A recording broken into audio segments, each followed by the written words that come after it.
அறிவு இல்ல அங்கிற புலவர், அறிவு இல்ல மிஸ்டர் மோடின்னு கை நீட்டி சொடக்கு போட்டு கூப்பிடுற, ஒடிசியா வளாகத்துல பூனைக்குட்டி மாதிரி கைய கட்டிட்டு ரொம்ப உட்கார்ந்து தம்பி எதுக்கு நான் வந்து பார்த்தேன் தலைவா உன் படம் ரிலீஸ் ஆகும் தலைவான்ற படம் ரிலீஸ் ஆகிறதுக்காக பார்த்த நடுவில் கொஞ்சம் பக்கத்தை தம்பி மறந்துதான் நினைக்கிறேன். எனக்கு வர்ற கோபத்துக்கு ஓங்கி ஒரு குத்துன்னு தோணுது. அது முதல்ல பார்க்கல குத்துங்க. நீங்க நல்லவர்கள் எல்லாம் அந்த பதவியில் அமரவில்லை என்றால் திருடவர்கள் அத்தனை பேரும் சேர காசுப்படுவோம். 2014 ஏப்ரல் 16ஆம் தேதி அன்னைக்கு தேர்தல் பிரச்சாரத்தின் போது கொடிசியா வளாகத்துல பூனைக்குட்டி மாதிரி கைய கட்டிட்டு ரொம்ப உட்கார்ந்து தம்பி இப்ப கேட்கிறார் அவரு, இஸ்லாமிய சகோதரர்களுக்கும் இஸ்லாமியர்களுக்கும் துரோகம் விளைவிக்க வந்ததா ஒன்றிய அரசு கேட்கிறியா தம்பி? அன்னைக்கு நீ என்ன கோரிக்கையை வச்ச? கச்சத்தீவை மீட்கிறதுக்கு வந்து பாத்தியா? மீனவர் நலனுக்காக பாத்தியா?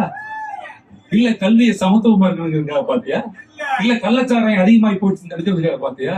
எதுக்கு நான் வந்து பார்த்தேன் தலைவா உன் படம் ரிலீஸ் ஆகும் தலைவான்ற படம் ரிலீஸ் ஆகிறதுக்காக பார்த்த நடுவில் கொஞ்சம் பக்கத்தை தம்பி மறந்துதான் நினைக்கிறேன். பிரெயின்ல பிரச்சனை இருக்குன்னு நினைக்கிறேன் இல்லையா? மிஸ்டர்னு கையை நொடிக்கும் போதெல்லாம் நான் ஒரு வாக்காளர் தம்பிகளா, நான் ஒரு வாக்காளர், நான் ஒரு குடிமகன். எனக்கு அப்பா யாருன்னா என்னை ஒரு நொடியும் நீ ஒழிச்சு கையெழுத்து சொல்லும் போதெல்லாம் எனக்கு ஒரு பெரிய வேதனை என்ன வந்ததுன்னா, இன்னைக்கு உலக நாடுகளே வியந்து பார்க்கக்கூடிய அமெரிக்கா பொருளாதாரத்தை தீர்மானிக்கிற அமெரிக்காவே வியந்து பார்க்கிற ஒரே பிரதமர் மோடி தானே.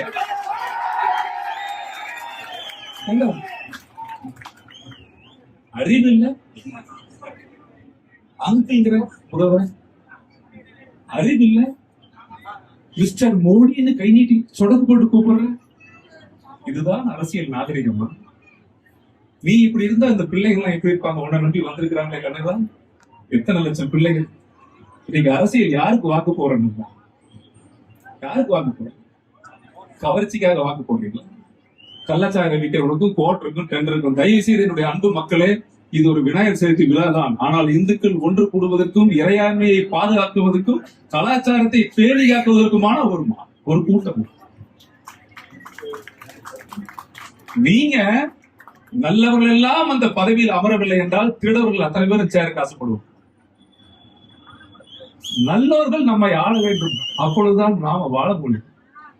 எனக்கு வர்ற கோபத்துக்கு ஓங்கி ஒரு குத்துன்னு தோணுது. அது முதல்ல பார்க்கல குத்துங்க. வாக்கால் குத்தி ஒழிக்க வேண்டும் என்னுடைய அன்பு வேண்டுகோள். மாறணும், மாற்றப்படணும்.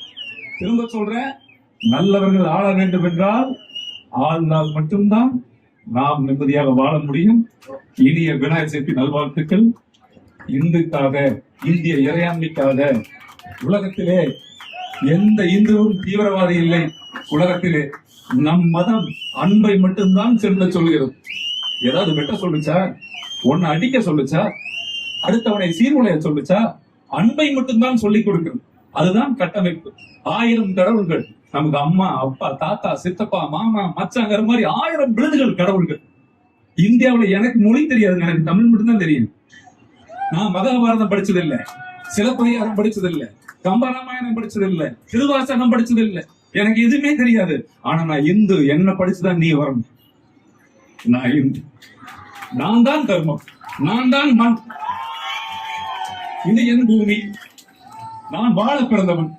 சொந்த நாட்டில் அகதியாய் இருக்க மாட்டோம், அடித்து விரட்டுவோம் என்று சொல்லி விடைபெறுகிறேன். நன்றி, வணக்கம் தங்கங்களே. ரொம்ப சந்தோஷம்.